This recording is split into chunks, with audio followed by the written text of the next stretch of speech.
Entre em nossa casa e aceite nossa crença, diz uma seita, e você pode ir direto para o céu após a morte. O pobre homem hesita, olha e escuta.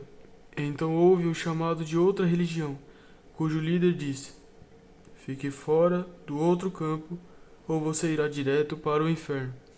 Eles apenas borrifam água em sua cabeça, mas nós o impelimos por todo o caminho, garantindo assim sua passagem segura para a terra prometida. Em meio a argumentos e contra-argumentos sectários, o pobre homem fica indeciso, não sabendo se vai para um lado ou para o outro. Ele indaga qual religião oferece a passagem mais segura, até a esperança desaparecer.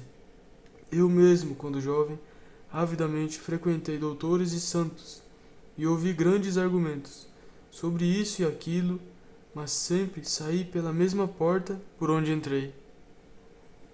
Sempre procurando, mas nunca encontrando.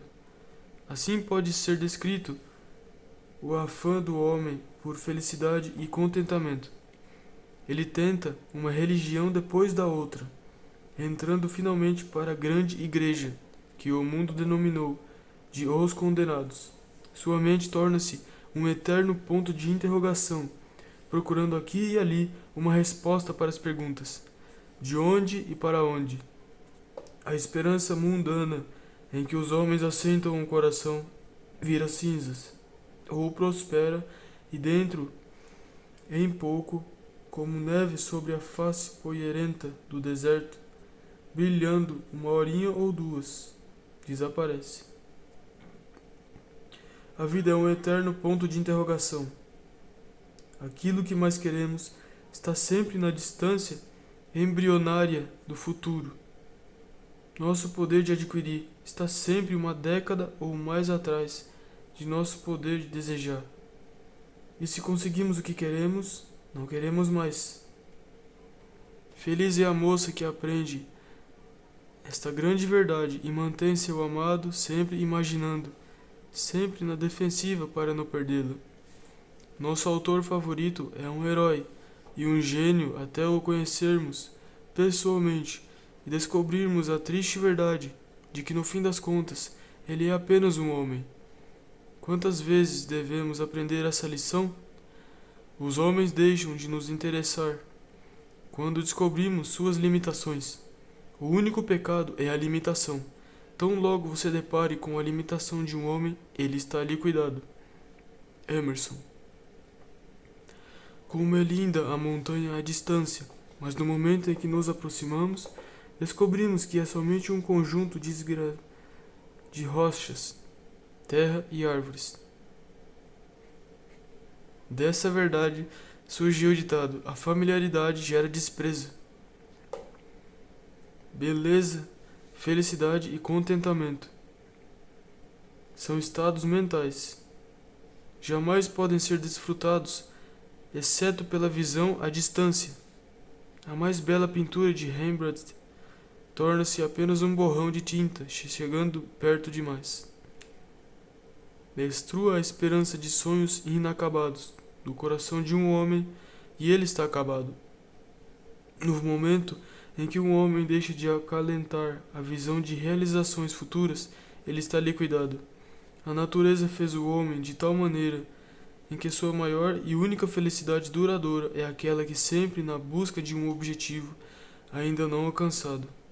A antecipação é mais doce que a realização. Aquilo que está na mão não satisfaz. A única satisfação duradoura é a proveniente de manter viva no coração a esperança de realizações futuras. Quando esta esperança morre, escreve fim no coração humano. A maior incoerência da vida é o fato de que a maior parte do que acreditamos não é verdade. Russell Conwell escreveu a palestra mais popular já proferida da língua inglesa. Ele chamou-a de Acres de Diamantes. A ideia central era a afirmação de que não é preciso procurar a oportunidade à distância. Ela pode ser encontrada perto do local de nascimento. Talvez, mas quantos acreditam nisso? A oportunidade pode ser encontrada em qualquer lugar. onde realmente se procure por ela, e em nenhum outro lugar. Para a maioria dos homens, a colheita parece melhor do que o outro lado da cerca. Como é fútil incitar alguém a tentar a sorte na cidadezinha natal, quando é da natureza do homem buscar oportunidades em outro lugar. Não se preocupe, porque a grama do vizinho parece mais verde. A natureza planejou assim, e assim ela nos seduz e nos prepara para a longa tarefa da vida, de crescer lutando. Alguns milagres modernos. Algumas pessoas duvidam da autenticidade da Bíblia, porque acreditam que se milagres pudessem acontecer há mais de 2000 anos, antes do alvorecer da ciência, quando o mundo ainda estava mergulhado no analfabetismo e superstição, devia ser muito fácil realizá-los hoje. Eu li a Bíblia com muito cuidado, algumas partes muitas vezes, e estou convencido de que ela não contém o relato de qualquer suposto milagre que não tenha sido mais do que igualado nos últimos 70 anos, à luz clara da ciência. Além disso, os, entre aspas, milagres dos tempos modernos estão sujeitos a análise e provas. Qualquer criança de inteligência média, acima dos 12 anos de idade, pode entender os milagres de hoje.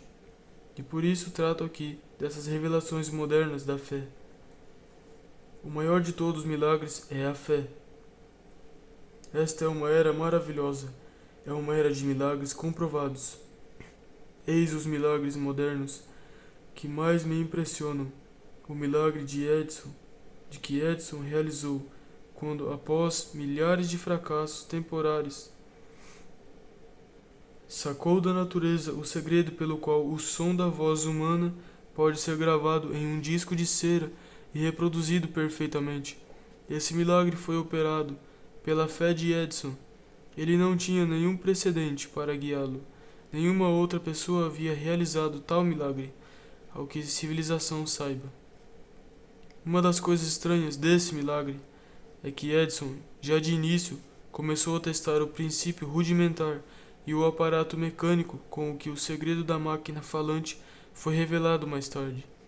O princípio era a vibração, e o aparato era um tubo que girava sobre um cilindro que contatava a ponta de uma agulha. Nada a não ser de fé poderia habilitar Edison a começar tão perto da fonte do segredo que buscava, e nada a não ser a fé poderia ter dado a ele a persistência para permanecer em seus experimentos ao longo de mais de 10.000 fracassos. Foi a fé que capacitou a concentrar a mente na tarefa que o levou por muitos milhares de fracassos, entre aspas, antes de criar a lâmpada incandescente, com o qual aproveitou a energia conhecida como eletricidade e a utilizou para iluminar o mundo. Foi a fé que incitou Edison a continuar seus experimentos com a máquina da imagem em movimento, até realmente realizar o milagre que deve ter visto em sua imaginação antes mesmo de começar.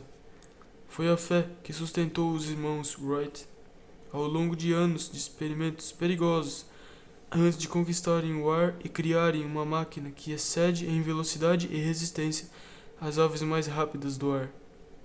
Foi a fé que conduziu Lee de Forest ao longo de anos de luta, aparentemente infrutífera, a aperfeiçoar o aparato com o qual o homem agora sintoniza e envia o som da voz ao redor da Terra, na fração de um segundo, mediante a ação de uma força de energia desconhecida, em que os livros da Bíblia foram escritos e os milagres neles registrados foram descritos.